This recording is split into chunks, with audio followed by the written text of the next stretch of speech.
Queridos, estamos retornando para a glória de Deus. O negócio está bom, hein, gosto. É muito forte aqui, hein, o negócio. Então quer dizer que Paulo admite a possibilidade de ser reprovado. Ele admite a possibilidade de ser reprovado. E lá em Filipenses 3, de 13 a 14, ele julgava não ter alcançado, né? Impressionante isso. Ele admite a possibilidade de reprovação e também julgava ainda não ter alcançado. Dá uma impressão de falta de fé aí, né, Lógico? 13. Irmãos, quanto a mim, não julgo que o haja alcançado. Mas uma coisa faço é que, esquecendo-me das coisas que atrás ficam, avançando para essa questão diante de mim, prossigo para o alvo, pelo prêmio da soberana vocação de Deus em Cristo Jesus. Inicialmente, uma pessoa que não é afeiçoada com as Escrituras dá a impressão que a fé dele era uma fé meio frágil, mas não era nada disso, né? Era a possibilidade aí ele está admitindo o livre-arbítrio. Eu posso querer avançar e também eu posso querer voltar. Não faria sentido nenhum se ele fosse um eleito, né? Paulo, ele falou sobre a predestinação, é bom de deixar pontuado isso. Os textos que a gente leu e entre outros textos, ele fala da predestinação. Mas ele fala da predestinação no plural. No plural. Ele não fala individual. Esse é o grande questionamento muitas vezes para os calvinistas, né? Porque eles ficam afirmando a dedo, você é eleito, fulano é eleito, Beltrano é eleito. Não é por aí. A predestinação está no plural. Se Paulo ele fosse predestinado no sentido que a salvação não poderia ser perdida, então esses textos não teriam sentido nenhum. Exatamente. Qual é o sentido desse ser reprovado, dele correr para o prêmio da soberana vocação? Faria sentido. E as mensagens de advertência que ele mesmo fala? Exatamente. Que ele mostra? Não faria sentido para um eleito.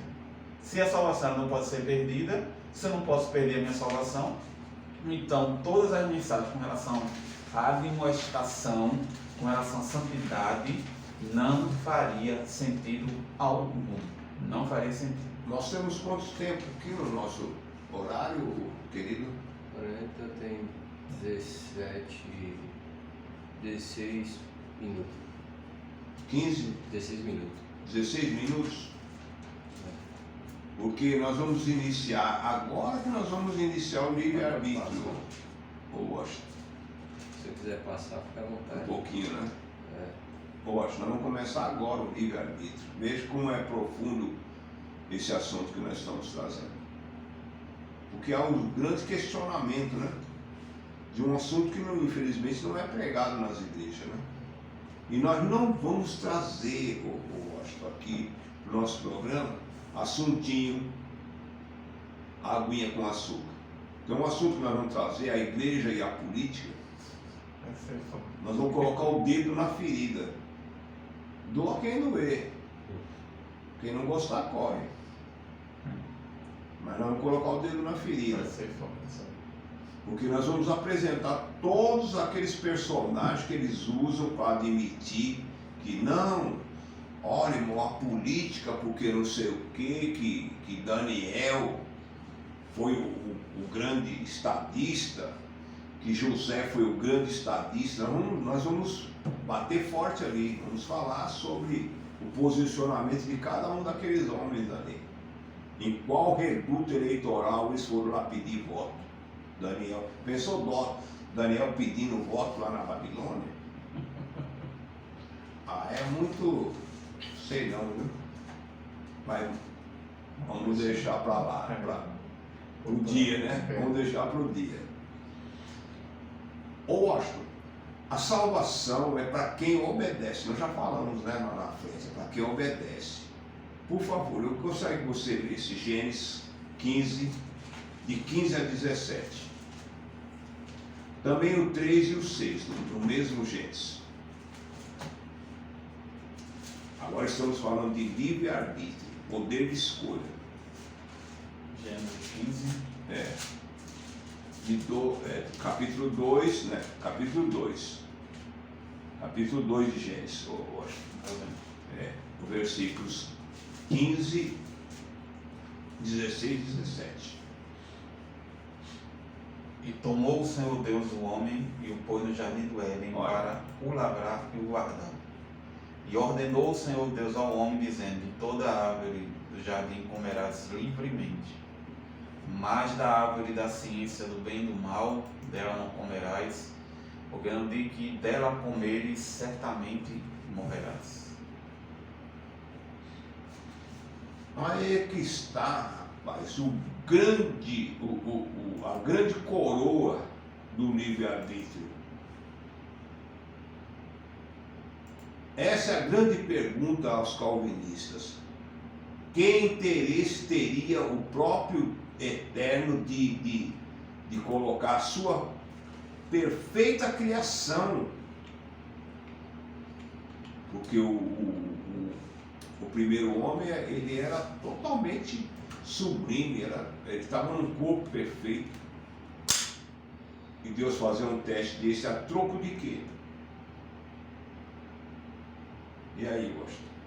Ele estava num estado de perfeição.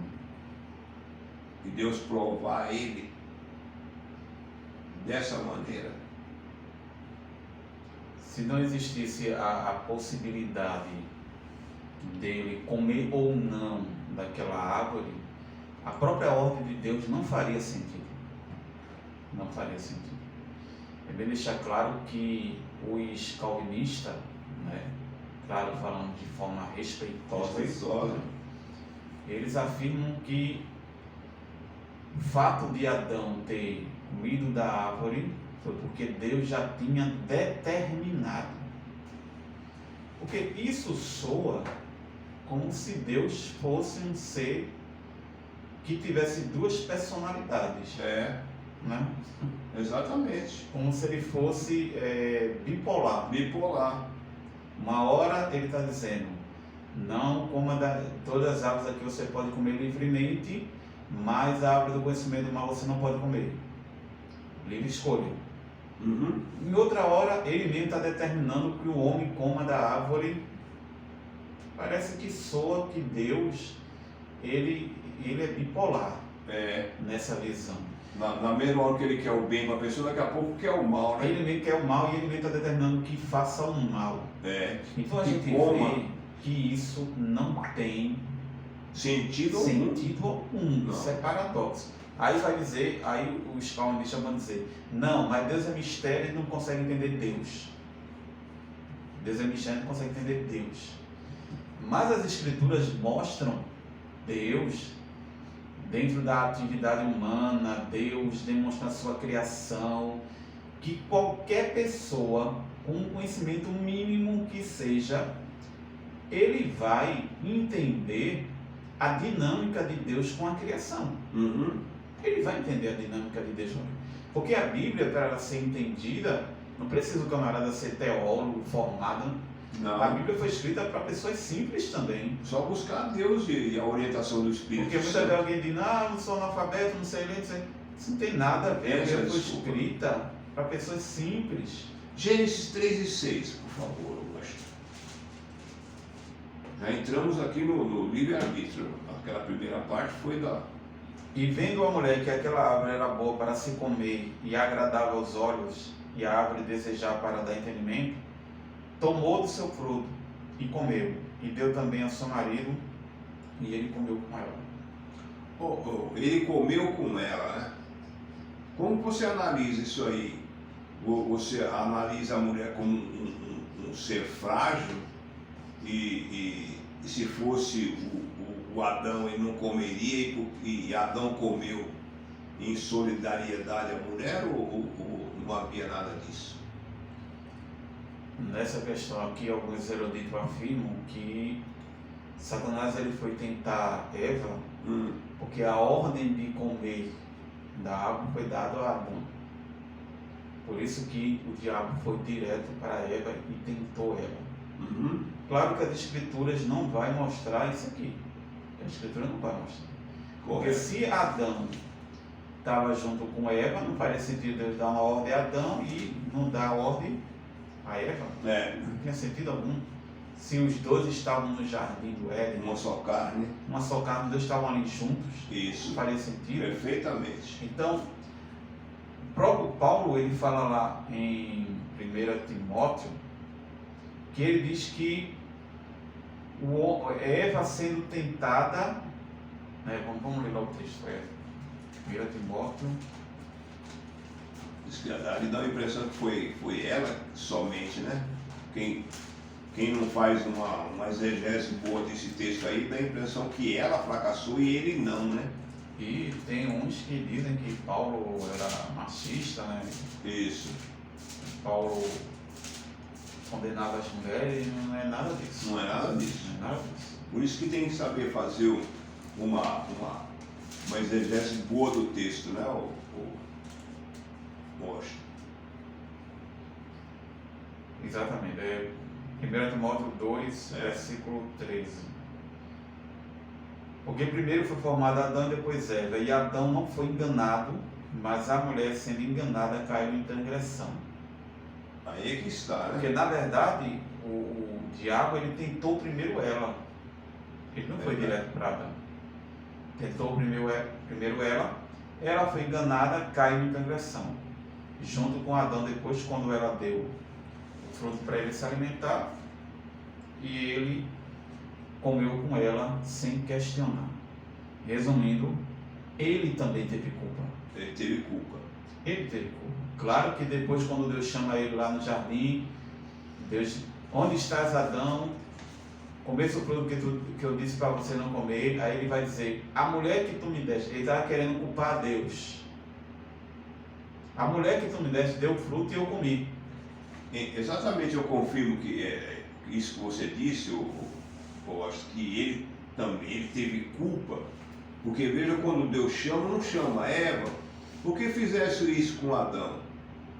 Chama ele a responsabilidade, né? A chamada não é Eva, ele fala Adão. Porque como o homem ele era o cabeça da família, então o próprio Deus se direciona logo a ele. Vai direto a ele. Só que ele estava querendo se justificar. Se justificar. O ponto principal que nós temos que entender também é que se eu acreditar que tudo isso aqui que aconteceu, Deus determinou, então Deus é o autor do pecado. É o autor do pecado. Não tem como eu dizer que Deus não é o autor do pecado. Aí a gente vai lá para Tiago e dizer que Tiago fala que Deus não pode ser tentado, Deus não tenta ninguém. Aí é que está a questão. O crente pode endurecer o coração. E resistir ao Espírito Santo. Hebreus 3, 12 e 13. Hebreus 3. 3. Hebreus 3. Vede, irmãos, que nunca haja em qualquer de vós um coração mau e infiel para apartar-se do Deus vivo. Antes, exortávamos aos outros todos os dias durante o tempo que se chama hoje, para que nenhum de vós se endureça pelo engano do pecado. Ora.